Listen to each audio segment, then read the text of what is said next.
오늘 우리에게 주신 여호와 하나님의 말씀은 신약성경 110쪽 누가복음 10장 25절로 28절 말씀입니다. 하나님을 경외하는 마음으로 함께 자리에 일어나셔서 한 절씩 교도하도록 하시겠습니다. 오늘 우리에게 주시는 여호와 하나님의 말씀입니다. 어떤 율법 교사가 일어나 예수를 시험하여 이르되 선생님, 내가 무엇을 하여야 영생을 얻으리이까? 내가 어떻게 읽느냐? 대답하여 이르되 내 마음을 다하며 목숨을 다하며 힘을 다하며 뜻을 다하여 주 너의 하나님을 사랑하고 또한 내 이웃을 내 자신같이 사랑하라 하였나이다. 예수께서 이르시되 내 대답이 옳도다. 이를 행하라. 그러면 살리라 하시니. 아멘. 하나님의 말씀입니다. 자리에 앉으시겠습니다. 임파워먼트 세 번째 시간입니다. 임파워먼트는 하나님의 능력이 우리에게 부어지는 것 또는 하나님의 권위가 우리에게 이양되는 것, 그것을 임파워먼트라고 이야기를 합니다. 자, 세 번째 시간 우리 제목 한번 읽겠습니다. 좋은 칼일수록 칼집도 좋습니다. 지난주 대표 기도를 하신 권사님 기도 내용 가운데에 이런 내용이 있었습니다.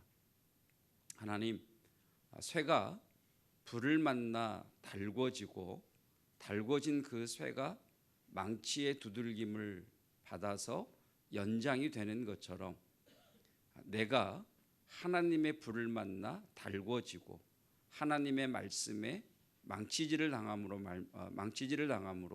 하나님 나라에 쓰임 받는 연장이 되게 하옵소서. 여러분, 이 예배 시간에 하나님의 불을 만나는, 그래서 달궈지시고 말씀의 두드림을 통해서 하나님께서 쓰시는 연장되는 은혜가 있기를 주님의 이름으로 축복합니다. 자, 그런데 이미 만들어진 연장인데 녹이 잔뜩 쓸어 있는 연장이 있습니다. 자, 주인이 이 연장을 다시 쓰려면 그 녹이 잔뜩 든 연장을 집어들고 이런 돌 같은 데다가 두드리죠. 두드리는 이유는 그 쇠에서 나온 게 녹인데 그 녹을 떼어내기 위해서 연장을 두드리는 겁니다. 그리고 그 떼어낸 녹, 떨어져 나간 그 녹이 떨어져 나간 연장을 다시 다듬어서 연장으로 사용하게 되는 거지요. 이렇게 주인이 연장을 들어서 두드려 녹을 떼어내는 것이 우리 입장에서는 고난입니다. 그게 아픔인 거죠. 그러나 하나님의 입장에서는 다시 쓰시기 위하여 우리 삶에 개입해 들어오시고 간섭해 들어오시는 하나님의 은혜입니다. 나의 고난을 하나님의 은혜로 볼 수 있는 그 은혜가 있기를 주님으로 축복합니다. 이렇게 하나님께서 우리를 두드리시는 이유, 그 이유는 우리에게 묻어있는 녹을 떼어내시고 다시 쓰시기 위해서입니다. 여러분, 하나님 앞에 쓰임받는 그 은혜가 있기를 축복합니다. 암에 걸린 젊은 남자 집사님이 계셨습니다. 목사님이 신방을 가서 하나님의 말씀을 선포해야 되는데 어떤 말씀을 선포해야 되나 가는 그 내내 기도를 하시다가 하나님이 주신 말씀이 누가복음 19장 30절 31절의 말씀이었습니다. 그러니까 이 말씀은 예수님께서 6월절 예루살렘으로 들어가시면서 제자들을 맞은편 마을로 보내시면서 하시는 말씀이, 자, 너희들이 가서 어디쯤 가면 거기에 아무도 타보지 않은 나귀 새끼가 매여 있을 것이다. 그 매여 있는 나귀 새끼를 풀어 끌고 와라 라고 말씀을 하시면서 제자들에게 또 이렇게 말씀을 하십니다. 너희가 그 집에 매여 있는 나귀 새끼를 풀어 끌고 오려고 하면 주인이 되었든 아니면 옆집 사람이 되었든 동네 사람이 되었든 너희를 보고 하는 말이 아니 이 나귀 주인도 아니면서 이 나귀를 풀어 어디로 끌고 갔느냐라고 물어볼 때 너희는 이렇게 대답해라. 주가 쓰시겠다 하라. 자, 이 말씀을 설교하시고 나서 목사님이 드렸던 기도가 이런 기도입니다. 하나님, 우리 집사님 하나님께서 써주시면 풀릴 줄 믿습니다. 하나님, 주님께서 우리 집사님 써주시면 풀릴 줄 믿습니다. 주가 쓰시겠다 하라 하고 그걸 풀어 왔던 것처럼 하나님이 우리 집사님 써주시면 풀릴 줄 믿습니다.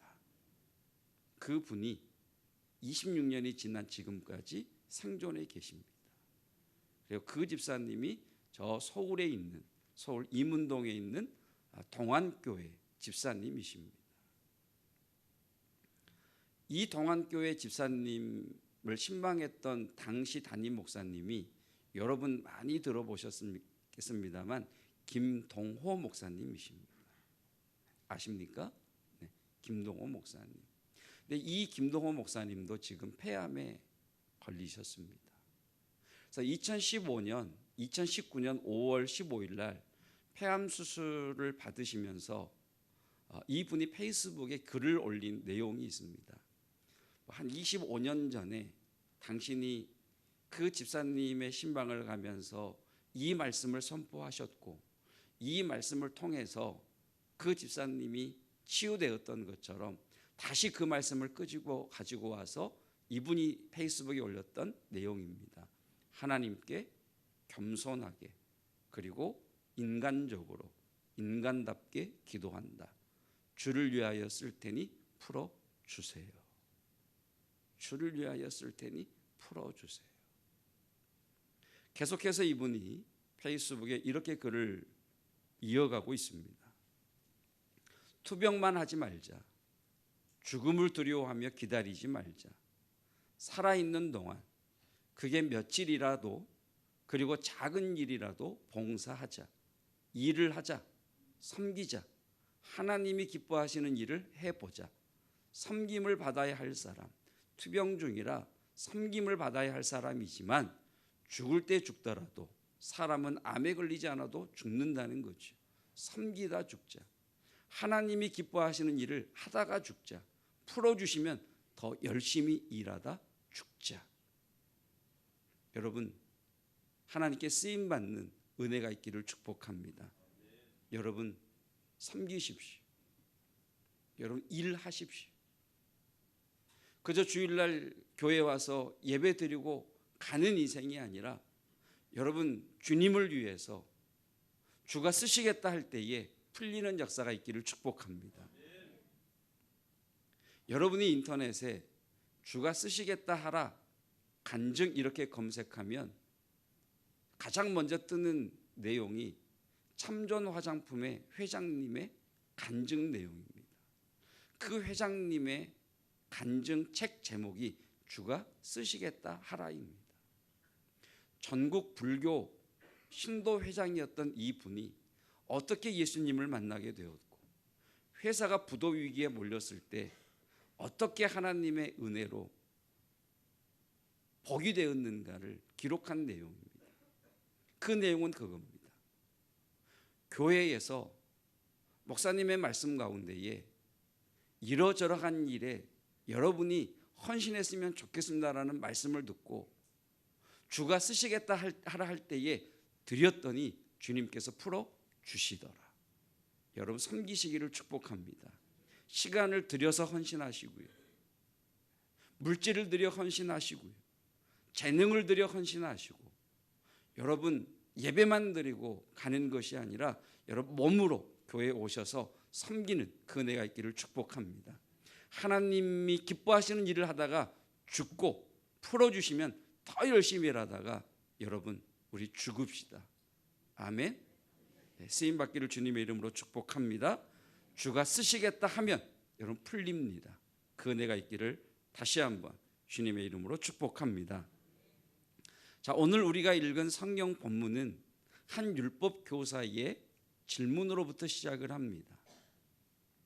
한 율법 교사가 25절을 보면 예수님께 찾아와 이렇게 묻습니다. 우리 파란 글씨 한번 읽어볼까요? 선생님, 내가 무엇을 하여야 영생을 얻으리이까?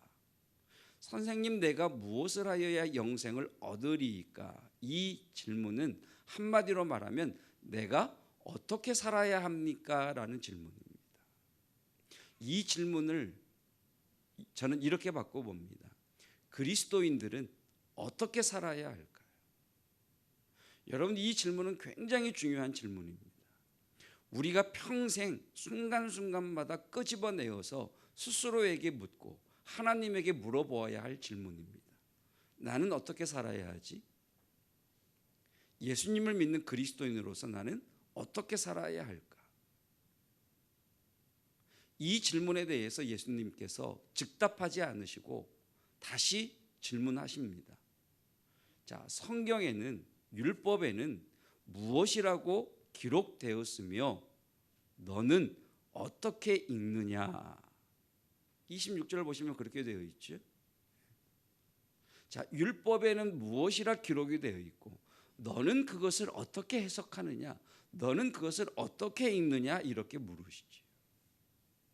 그러자 이 율법 교사가 이야기를 합니다. 마음을 다하고 목숨을 다하고 뜻을 다하고 힘을 다하여 하나님을 사랑하고 이웃을 사랑하라고 하셨습니다. 그러자 28절에 주님께서 이렇게 말씀하시죠. 맞다, 네 말이 옳다. 그리고 하시는 말씀, 이를 행하라. 그러면 살리라. 이를 행하라. 그러면 살리라. 자, 한 율법사가 주님에게 나와 묻죠. 주님, 내가 어떻게 살아야 합니까? 우리의 질문은 이겁니다. 그리스도인으로서 어떻게 살아야 하는가? 주님의 대답이십니다. 속사람이 문제다. 너의 내면이 문제다. 너의 마음이 문제다. 마음의 문제가 해결되지 않고서는 바르게 살 수 없고, 마음의 문제가 해결되어야만 내가 살 수 있다라고 말씀을 하십니다. 예수님께서 이 땅에 오셔서 사역하시는 동안 쓰시지 않는 사람들이 있습니다.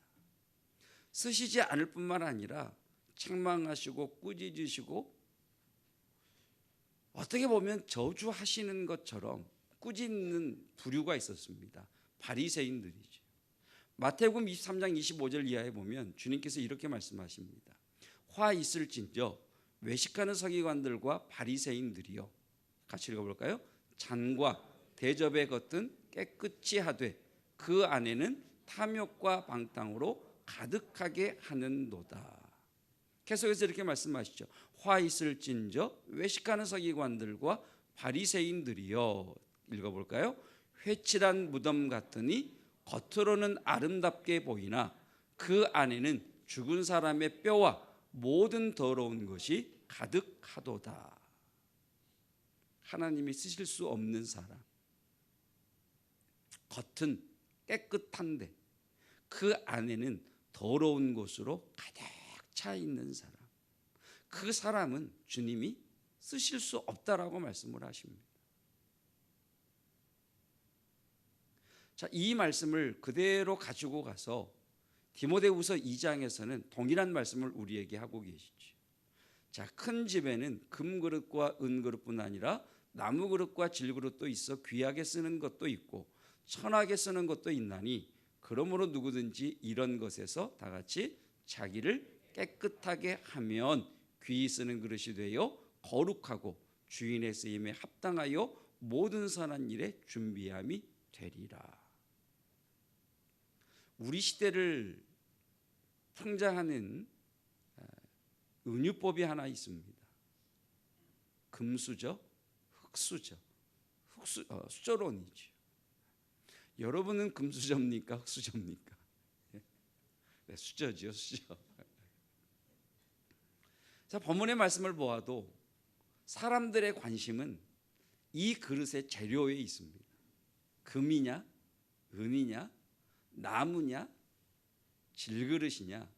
사람의 관심은 그릇의 재료에 있는데 하나님의 관심은 어디에 계십니까? 깨끗하냐? 더러우냐? 우리의 관심과 전혀 다르죠. 여러분, 금수저가 뭡니까? 태어나 봤더니 금수저를 물고 태어났다고 그러잖아요.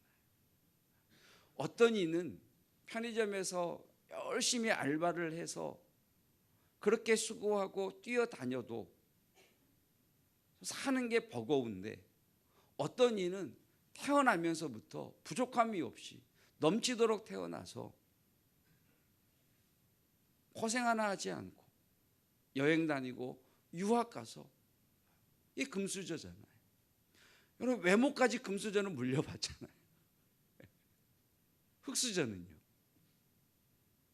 똑같이 물려봤죠. 부모의 빚도 물려받고 부모의 외모도 물려받고. 근데 성경에서는 흙수저 금수저가 아니라 금그릇 은그릇을 말씀하고 계시죠. 금그릇이 있고 은그릇이 있다. 사람들은 여기에 관심이 있다만 나 여호와는 금이냐 질그릇이냐에 관심이 있지 않고 깨끗하냐 더러우냐에 관심이 있다. 주님이 쓰는 그릇은 어떤 그릇입니까? 깨끗한 그릇이죠. 자, 주님의 이 말씀을 다시 한번 기억해 보십시다. 화 있을진저 바리새인들이여, 서기관들이여, 너희의 겉은 깨끗하다마는 너희의 속은 더럽다. 너희는 회칠한 무덤 같아서 겉은 번드르하다마는 그 안에는 사람의 뼈와 모든 더러운 것이 가득하다. 여러분, 쉽게 죄라고 생각하지 마십시오. 여러분, 이 바리새인들이 오늘 우리 교회를 다닌다면 예수 믿지 않는 사람들이 예수님은 저 사람처럼 믿어야 돼 라고 할 정도로 도덕적 윤리적 의식이 탁월한 사람일 겁니다. 어떤 면에서? 종교 행위에 있어서 예배 드리고 기도 생활하고 교회 헌신하고 헌금 드리고, 그런데 그 마음은요 더러운 것으로 가득 차 있다고 그러죠. 주님이 쓰시는 그릇이 되려면 우리의 그릇을 깨끗하게 해야 되는 거죠. 그럼 우리의 속은 도대체 무엇으로 더러워져 있을까요? 쉽게 죄라고 생각하지 마시고 우리의 속이 무엇으로 더러워져 있는지, 이것이 처리되어야만 하나님이 쓰시는 합당한 그릇이 됩니다. 데이비드 호킨스라고 하는 미국의 정신치료 학자가 있습니다. 이분이 인간의 의식혁명이라고 하는 책에서 인간의 이 의식을 불로 이 불밝기로 이렇게 연구를 했어요. 그래서 이 여러분 보시기에 잘 보이실지 모르겠습니다만 짙은 색 있잖아요. 이 밑으로 내려갈수록 사람이 약해지고 암울해지고 우울해지고 이렇게 죽음으로 계속 내려가는 거예요. 위로 올라갈수록 환해요. 그래서 저 위에 올라갈수록 600점, 700점대의 그런 사람 하나만 딱 있게 되면 그 사회는 완전히 바뀐다라고 밝힌 거예요. 자, 이 밑으로 가는 것이 킬링 폴스예요. 킬링 폴스. 나를 죽이는 힘이에요. 나를 죽이는 거. 뭐 정확한 연구 결과인지 모르겠습니다만 뭐 그런 이야기가 있죠. 여러분, 우리가 근심과 걱정으로 한숨을 내쉬잖아요. 그 한숨을 이렇게 기체를 모아서 액체로 만들어서 그 한 방울의 액체를 쥐에게 주사했더니 즉사했대잖아요. 나를 죽이는 것들이 죽이는 것. 제일 밑바닥에 있는 내 삶을 바닥으로 끌어내리는 것이 뭐냐? 더러운 것이 뭐냐면 수치심이에요. 수치심.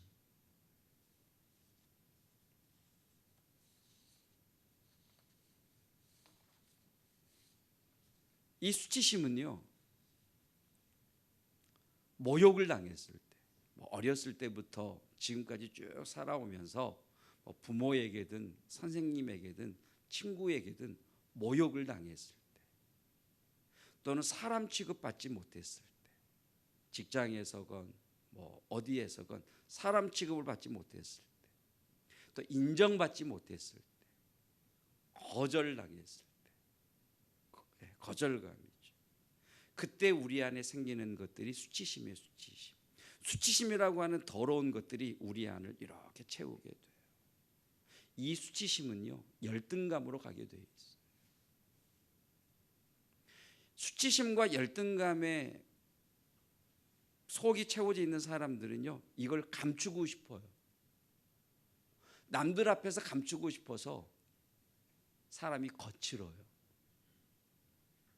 숨기려고 하니까. 그리고 비난해, 비판적이에요. 왜? 내가 거절당하지 않고, 내가 모욕당하지 않으려고 더 세게 나가는 거예요. 수치심이에요, 수치심. 그 다음에 있는 것이 죄책감이에요, 죄책감. 죄책감은요, 늘 자기 탓하는 거예요, 자기 탓. 자기 탓 내지는 남의 탓하는 거예요. 자기 탓은요, 자격지심, 낮은 자존감으로 가요. 늘 우울해요. 남의 탓을 하기도 해요. 왜? 살려고. 죄책감에서 벗어나려고 남의 탓을 해요. 부모 탓, 환경 탓, 저 사람 탓, 안 도와줘서 탓. 죄책감이에요, 죄책감. 자신감이 없죠. 늘 움츠러 있어요. 늘 눈치를 살펴요. 다른 사람들이 뭐라고 그러나. 다른 사람들이 모여서 속삭이는 걸 견디지 못해요. 왜? 낮은 자존감 때문에 틀림없이 내 욕하고 있을 거예요. 죄책감이죠. 그 다음에 있는 것이 무력감이에요. 무력감. 무기력. 하고자 하는 의욕이 없는 거죠. 절망이죠. 낙심이죠. 포기하는 거죠. 그래서 어두워요. 우울해요. 삶의 의미가 없어요. 다 나를 죽이는 것들이에요. 다음이 슬픔이죠. 슬픔. 그 다음이 두려움, 불안. 지난주에 말씀드렸잖아요. 두려움, 불안. 염려하게 되고 근심하게 되고 걱정하게 되고 한숨 쉬게 되고.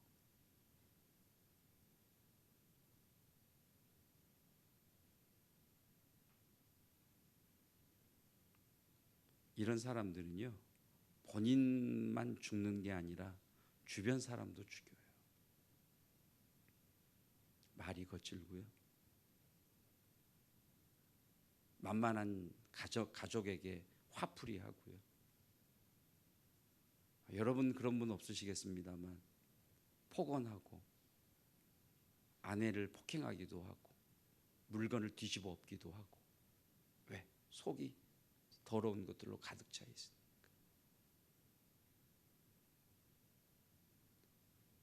그 다음에 뭐예요? 욕망이죠. 욕망. 욕심이죠. 욕심.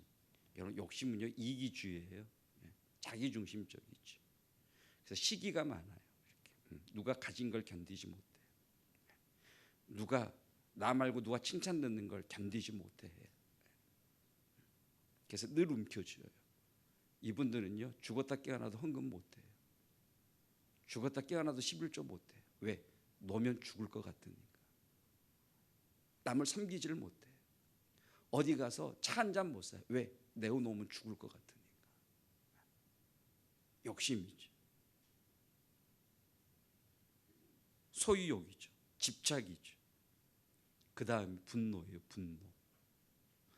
여러분 지난주 모세 선교사님하고 얘기 나누는데 모세 선교사님 그러시더라고요. 목사님 3년 만에 한국 들어왔는데요, 한국 사람들이 이상하대요. 너무 싸납대요.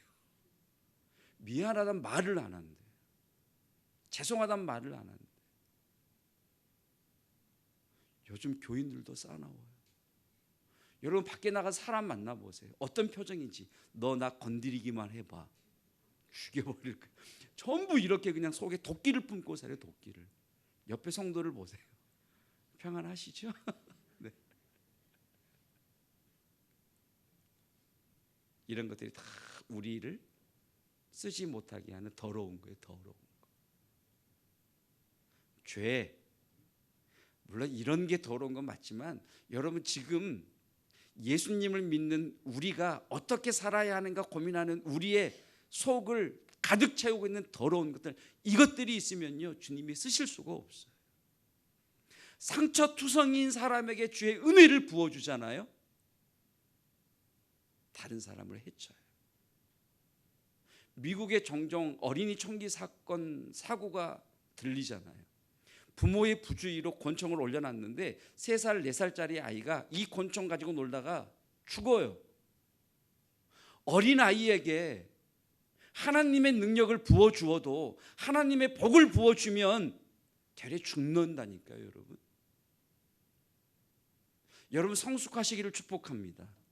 여러분 깨끗하시기를 축복합니다. 그래야 부어줄 수 있으신 거예요. 지난 2월 9일인가요? 태국에서 총기 사건으로 29명이 죽고 50명이 다쳤잖아요. 군 부대에서 지휘관과 부동산 거래 때문에 다퉜던 이 하사관이 지휘관 죽이고 쇼핑몰로 와서 그냥 총 난사해서 29명을 죽였잖아요. 그리고 페이스북으로 생중계했다며요. 지가 지 얼굴을. 여러분 속이 더러운 게 있는데 거기에 총이 쥐어지니까 사람을 죽이는 거예요. 나라 지키라고 준 총인데, 국민 지키라고 준 총인데, 조국을 지키라고 준 힘인데 이게 되레 사람을 죽이게 만드는 거예요. 여러분 좋은 칼이 칼집에 꽂혀 있지 않으면요 아무나 찔러요. 아무나 베요. 아무나 해쳐요. 여러분 좋은 칼일수록 칼집도 좋아야 됩니다. 여러분 속 사람을 청소할 수 있기를 축복합니다. 깨끗하게 하시기를 축복합니다. 그래야 쓰임 받을 수 있어요. 여러분 이 문제 해결하셔야 돼요. 수치심, 죄책감, 두려움, 욕심, 분노, 욕망 다 정리하셔야 돼요. 깨끗하게 해야 돼요. 그래야 주님이 쓰실 수 있으십니다. 아멘. 이 위로 올라갈수록 살려요. 사람을. 본인도 살고요. 살려요. 그런데 제가 이걸 보면서 야 하나님이 탁월하시다. 하나님은요 바로 어디로 끌고 올라가시느냐면요 540점 쪽으로 쭉 끌고 올라가세요. 항상 기뻐하라. 범사에 감사하라. 마음을 다하고 힘을 다하고 뜻을 다하고 목숨을 다하여 사랑하라. 쭉 끌고 올라가 버리세요. 그러면 여러분 나도 살고 주변이 삽니다. 아멘. 주중에 한 분을 만났는데요 인생이 다 무너져 버렸어요. 모든 기반이 지금까지 쌓았던 모든 것들이 한순간에 확 무너져 버렸어요. 앞으로의 꿈까지도 무너져 버렸어요. 이분이 이렇게 얘기하시더라고요. 목사님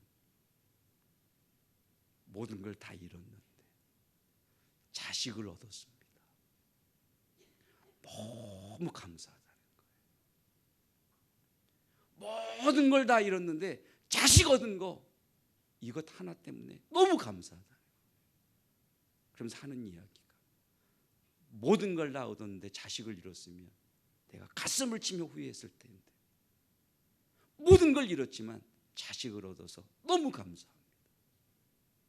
여러분 감사할 수 있기를 축복합니다. 감사는 그렇더라고요.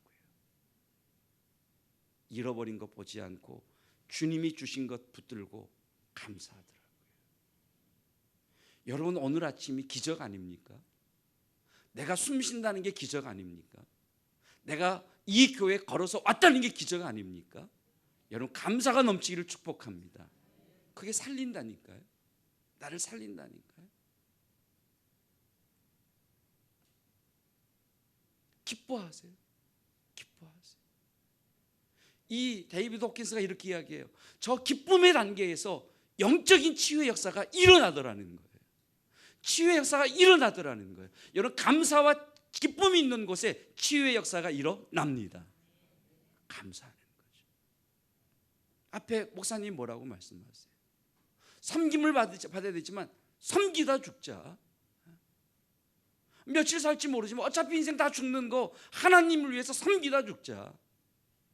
주님이 써주시면 더 열심히 살자.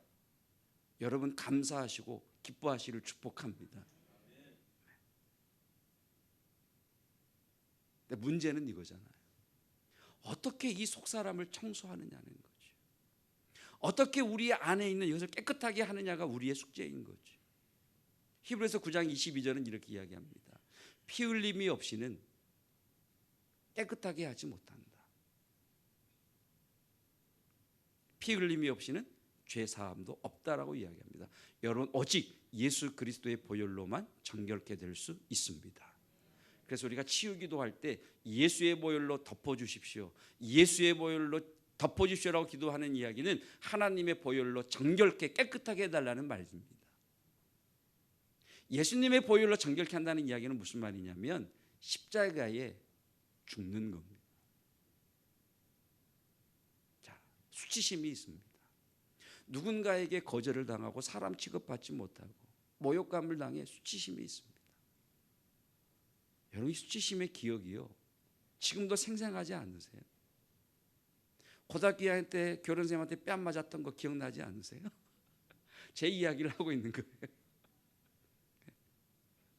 중학교 3학년 때 기술선생님한테 대걸레 자루가 부러지도록 얻어터진 그 애들 앞에서 얻어터진 수치감이 있지 않으세요? 제 이야기하고 있는 거예요. 음악 시간에 수많은 애들이 보는 앞에서 노래 못한다고 피아노를 머리로 삼고초래 해야 됐던 그 수치심을 아세요? 생생해요. 생생해. 그 분위기요, 생생해요. 따라하십시다. 100% 나다. 100% 나다. 여러분, 다른 사람에게 책임을 전가하지 마세요. 수치심을 받은 것은요, 그 사람이 내게 모욕해서, 그 사람이 나를 사람 취급하지 않아서, 내가 거절당해서 수치심이 생긴 게 아니고요, 100% 나예요. 그 사람에게 탓 돌리지 마세요. 왜 그런 줄 아세요? 자, 예를 들어보죠. 고등학교 2학년 때 교련 선생님이 애들 앞에서 뺨을 때렸어요. 수치심, 모욕감, 또 무기력, 이런 게 있죠. 자, 내 잘못은, 내가 생각할 때 내 잘못은 30%예요. 그 선생님이 70%예요. 자, 이게 100% 해결돼야 되잖아요. 그렇죠? 자, 나는 30% 해결했어요. 근데 그분이 해결을 아직 안 했어. 해결됩니까? 안 됩니까? 안 돼요. 평생 안 돼요. 그분이 내게 찾아와서 희수야 미안하다, 내가 그때 정말 미안했어 라고 해야 해결을 했는데, 그분이 어디 계신지도 몰라요. 죽었을 수도 있어요. 그럼 어떻게 해결해요? 100% 나면요, 나만 죽으면 해결됩니다. 아멘. 나만 죽으면 해결돼요. 놀라운 것은요, 내 안에 이런 쓴뿌리들이 올라올 때, 오늘 찬예배 시간에 좀 더 자세하게 하겠지만, 쓴뿌리들이 내게 이렇게 올라올 때 따라합시다. 이 쓴뿌리는 100% 나다. 예, 100% 나예요. 그리고 이 수치심인 나는 십자가에 못 박혀 죽었습니다. 고백해 보세요. 놀라워요. 놀라워요. 여러분, 일반 상담은 알게 해줘요. 지금 당신의 내면 속에 있는 이 더러운 것이 수치심이다, 죄책감이다, 무기력이다, 우울함이다 알려줘요. 그런데요, 아는데요, 알려주는데 해결책이 없어요. 알죠. 감사해야 되는 것 알죠. 기뻐해야 되는 것 알죠. 근데 안 되는 걸 어떻게 해요? 그런데 놀라운 것은요, 이 나를 죽이는 것들 100% 나다라고 주님 앞에 인정을 하고, 이 나는, 절망하는 나는, 두려워하는 나는, 염려하는 나는 100% 난데 십자가에서 죽었습니다. 고백하면 주님이 새 생명으로 역사하십니다.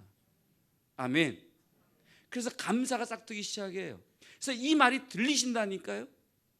목사님이 감사하라고 그랬지. 모든 게 무너졌어도 하나 남은 것 붙들고 감사하라고 그랬지. 기뻐하라고 그랬지. 이게 생각이 난다니까요. 놀랍게. 여러분, 주님은 저와 여러분을 쓰기를 원하십니다. 그런데 우리 안에 이 더러운 것들이 가득 차 있으면 주님이 쓰시고 싶어도 쓰실 수가 없으세요. 주의 보혈로 정결케 되시고 십자가에서 이것들을 처리하는 그 은혜가 있기를 축복합니다. 왜 다른 사람에게 화를 내는 줄 아세요?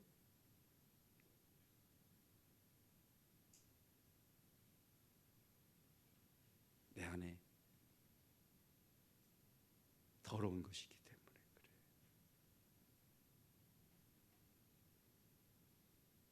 여러분, 깨끗하게 처리하시고 하나님에게 쓰임받는 그 은혜가 있기를 축복합니다. 주가 쓰시면 풀립니다. 고백하십시오. 주님, 주를 위해 쓰겠사오니 풀어 주십시오. 함께 찬양 올려드리겠습니다.